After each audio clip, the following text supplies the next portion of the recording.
Hey guys, Bubba here with the Bubba News, all in one word, all in one news. How are you guys doing tonight? I just wanted to do a quick video, and I'm going to call this a quick Israel update because so much has been going on, as you guys have seen on the news and whatnot. And with everything going on with Tuesday, with the Netanyahu news conference with Trump and him talking about taking over Gaza. I'm going to try to keep this around 10, 12, 15 minutes max, but let's just get right to it. And for those of you who have donated, I just want to say thank you. And I'm going to pop this up for just a quick second. I'll end up taking it down here in a minute, but I do have the Cash App, the Venmo, PayPal, and someone even just sent in $75 on the Give, Send, Go. So that's just a true blessing. And again, guys, I want to be able to do this again here soon, and I'd love to be able to get to another live stream here very soon. I might even do one. We'll see, maybe with Isaiah 153 on Saturday night again, but we'll see how that goes. But anywho, let's get right to it. Let's go over to, let's get over here to what I was looking at earlier today. And this came out from Donald Trump earlier today. The Gaza Strip will be turned over to the United States by Israel at the conclusion of the fighting with Gaza. But further down here, the U.S. working with great development teams from all over the world will slowly and carefully begin the construction of what would become one of the greatest and most spectacular developments of its kind on Earth. We're talking about the U.S. working with great development teams. They're talking about the United Arab Emirates, UAE, and they're talking about Saudi Arabia, as well as some places in Europe. But the thing that got me was at the very bottom. No soldiers by the United States will be needed. In other words, no boots on the ground, and stability for the region would reign. And this is probably going to be the United Arab Emirates and Saudi Arabia that are going to bring in troops to begin the rebuilding process. But there's so much going on, and we'll get to this more here in a live stream. But this was happening today as well.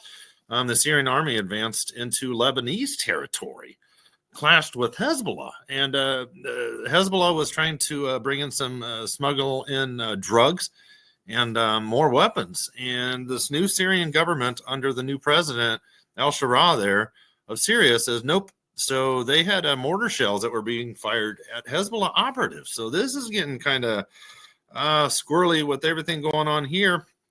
And I know you guys won't hear this. Iran has a new Iranian drone carrier that they are going to launch drones from. And this could get really crazy, especially if this drone carrier makes its way to the Red Sea, because this will place the Iranian drones within firing distance of Iran's nuclear facility there in Dimona, in southern Israel. Imagine if this came to the Red Sea to target Israel from the south, where Israeli defenses are not as strong as they are in the north to fight against Hezbollah. Iran could very well target Israel's Dimona nuclear plant in southern Israel in the days to come. And let's get over here to the next one. Trump, according to Axios, Trump has a new, back up. Sorry, guys. I got too excited. I do that sometimes. But Trump with Netanyahu are presenting a new ceasefire proposal for ending the war in Gaza. And what they're talking about is the proposal includes having Hamas give up its military control over the Gaza Strip. I don't see that happening anytime soon. In exchange for the remaining leaders of Hamas to safely leave Gaza. Senior officials of Israel claim that Hamas has already agreed to turn over the civilian control of Gaza to the Palestinian Authority or another independent group, but Hamas intends to maintain military control and not dismantle their military wing. We still have a ways to go before they can get to rebuilding, because if the U.S. were to put boots on the ground, major battles would ensue, and it's just going to be ugly, Professor. But next thing is, the U.S. is talking about planning to withdraw troops from Syria. And this will not be good, because if American troops exit Syria, especially the eastern half from the Euphrates River to the northeast side of Syria, this will create a huge vacuum that will be filled by Syrian and Turkish troops that will annihilate the U.S. allies, such as the Kurds. And the Kurds have been a great allied to the United States in helping to protect the oil that the United States has been stealing from Syria for all these years. But Pentagon officials have begun drawing up plans for a full withdrawal from Syria in 30, 60, or 90 days. And the Kurds in eastern Syria have been worried about a new Turkish invasion, which happened in 2019 when the United States said would withdraw back then. Israeli officials continue to express full support for the Kurds as they help prevent the Iranian factions from moving in. And again, I don't know if you guys will be able to hear this, but Israeli Netanyahu proposed the establishment of a Palestinian state today in Saudi Arabia. Now, we know that Netanyahu and especially Trump wants to relocate the Gazans, which will have Hamas operatives installed within them, to Jordan and to Egypt. But today, Netanyahu's talking about, since Saudi Arabia has all this land, they want to then bring in the Gazans into Saudi Arabia. And Mohammed bin Salman, Crown Prince of Saudi Arabia, will not be happy with this at all. He talks about them having a lot of land, a lot of land, a lot of land. How do we reconcile the statement from the Saudis with Trump's remarks? And how, if at all, can they be bridged? In any case, I will not make any agreement that endangers the state of Israel. I will not allow it. Right now, I'm fighting to secure our future, quite successfully changing the Middle East. So this is where the whole crux of even wanting to make this video came about, because this could be getting very prophetic very, very soon. And I just mentioned how Trump wants to force Jordan and Egypt to take Palestinians deported from Gaza. But he's really going to start putting the pressure on them, because this is part of Mohammed bin Salman of Saudi Crown Prince of Saudi Arabia and MBZ, Mohammed bin Zayed of the United Arab Emirates, want to come in and rebuild Gaza to get this going for the Saudi Vision 2030. They want to make 15-minute cities. They want to do this whole remodeling job. He wants his oceanfront property there in Gaza. But then you have Trump, who's also a real estate investor, and his boy Kushner, who wants to do the same thing. So this could get really interesting, because Trump may hold the rebuilding process of Gaza over their heads, especially Egypt and Jordan, and probably also Saudi Arabia very soon, as part of the art of the deal that Trump is famous for, unless Saudi complies and takes in Gazans. King Abdullah of Jordan, President El-Sisi of Egypt also reject Trump's idea of relocating the Gazans into their countries as well. But it will not take much for Trump to hold back the financial aid, huge financial aid, that the United States sends Egypt in particular, in arms that Egypt and Jordan desperately want. And here's what I went on to say. But if Trump can get Saudi Arabia, Jordan, and Egypt to take in these Gazan refugees, this will not be good for any of these three countries. Why? Because Jordan already has 2.2 million plus Palestinian refugees that are just waiting to be reunited with their brothers of terror into their country of Jordan. One, the Gazan refugees will include Hamas operatives that will cause mayhem and very possibly take over the current Egyptian government and military, as well as the Jordanian government and military of King Abdullah, just like we recently have seen with the takeover of the overthrowing of Syrian President Bashar al-Assad in Syria by al-Shara, the ISIS guy, the al-Qaeda guy, who went from his Taliban-looking kind of a scenario to now wearing suits, where he's now met with MBS, Crown Prince of Saudi Arabia. He just met with Turkish president yesterday or the day before, the past couple of days there in Turkey, and Erdogan. And next he's going to meet with the French president, Emmanuel Macron. Crazy town. Number two, these Hamas operatives will no longer be secluded to just the little strip of land that is called the Gaza Strip.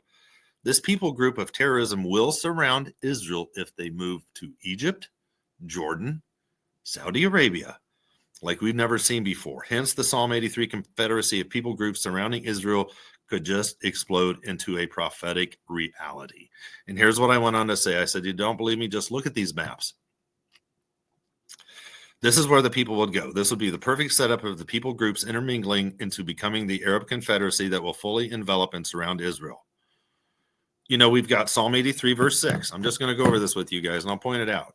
We've got the tents of Edom, which is southern Jordan and northern Saudi Arabia. Actually, I'll go up here. Southern Jordan, northern Saudi Arabia.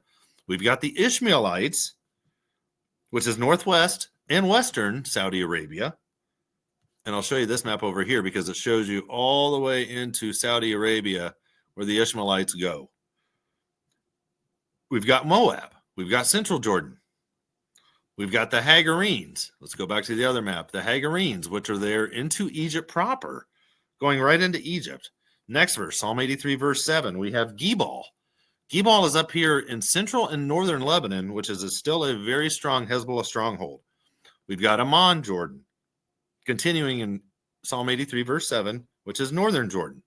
We've got Amalek right here, which is the Egyptian Sinai area.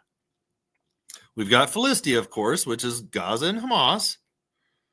And we've got the inhabitants of Tyre, which is South Lebanon, which also includes Hezbollah. Final verse, Psalm 83, verse 8. We have Assyria up here, which is encompassing mostly western and central Syria. And the strong cities of Aleppo and Hamath are up here as well, that are currently, which is Homs and Aleppo, is western Syria that will also be attacked in the Isaiah 17, 1-14 attack on Damascus, making them a ruinous heap. But we read also in Jeremiah 49, verses 23 through 27, how these places in western Syria will be laid to waste as well.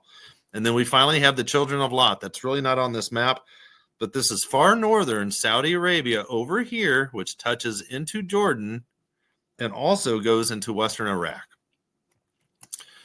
So I wanted to do a quick update on Israel, and that's what I have for you guys tonight. But thank you guys for watching. And I might throw this up as a premiere here in the next few minutes, but I just want to keep this short. And there's so much more to talk about.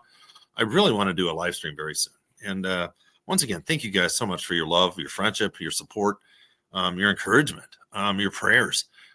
As you guys can tell, I'm getting stronger every day, and we're looking to get back and hitting it hard for the Lord and finish strong, because Jesus is coming so very soon. And there's so much more, guys, I want to talk about with this huge UN peace plan that's coming up and the peace conference coming up. I'll end it off real quick. I know we're going to a PS overtime real quick, but King Abdullah of Jordan is meeting with Trump in D.C. next Tuesday, February 11th. After that, President El-Sisi of Egypt is also coming to D.C. to meet with Trump. At the end of this month, they're going to continue with their two-state solution meetings, which they just had in Oslo, Norway, last month in January. They're going to have it at the end of the month, February, in Cairo, Egypt. Following that, they're going to have the next two-state solution meeting with 90-plus countries and all this big pomp and circumstance above coming up in Amman, Jordan, in March. Following that, in April, going into Passover time frame, Easter, they're going to have the next two-state meeting in Ankara, Turkey. Following that, going into May, they are going to have a final, probably getting this all ready to go, and they're going to hold this next two-state meeting either in Riyadh, Saudi Arabia, or Jerusalem. I have a feeling it'll probably be in Riyadh. But then they're going to bring this all to this huge, big pomp and circumstance meeting at the United Nations, June 2-4 in New York City, their huge UN peace conference, where they will probably announce a 7 to 10-year plan. And this could be either a peace plan, but I have a feeling that comes in September. This could be the Abraham Accords, that they're going to add more countries, including Saudi Arabia, that is currently being put into place into the Abraham Shield Plan, which I've covered on Telegram and whatnot lately. But it's going to morph into the Abraham Alliance that I truly believe is going to include parts of NATO, a lot of the European Union, Saudi Arabia, and other moderate Arab states that are going to join this. And these are going to be the protesters of Gog of Magog war coming up in Ezekiel 38, verse 13, because we know the protesters. But this huge meeting at the UN Peace Conference in June 2-4, overlaps the Feast of Weeks, Shavuot, and Pentecost, June 1-3. Fast forward to their next meeting at the United Nations at the General Assembly, where the Antichrist, I believe, could then strengthen this 7 to 10 year plan, peace plan, and confirm it which will then, the last 2 days of this United Nations General Assembly is September 22 and 23, Monday and Tuesday. But keep in mind, Rosh Hashanah / the Feast of Trumpets also overlaps this United Nations meeting, September 22 to 24. So big things are coming up, guys, and I'm going to end it now. Thank you so much for watching. Let's do it live stream soon. Maranatha, the King is coming. Keep in prayers. I ask for your prayers because the spiritual attacks, the physical attacks, the emotional attacks are just nuts. You guys know it. I know it. And the time is getting short. So keep your heads up because our redemption is drawing so very near. And we will talk to you guys soon. Let's end it right now. And we will say one final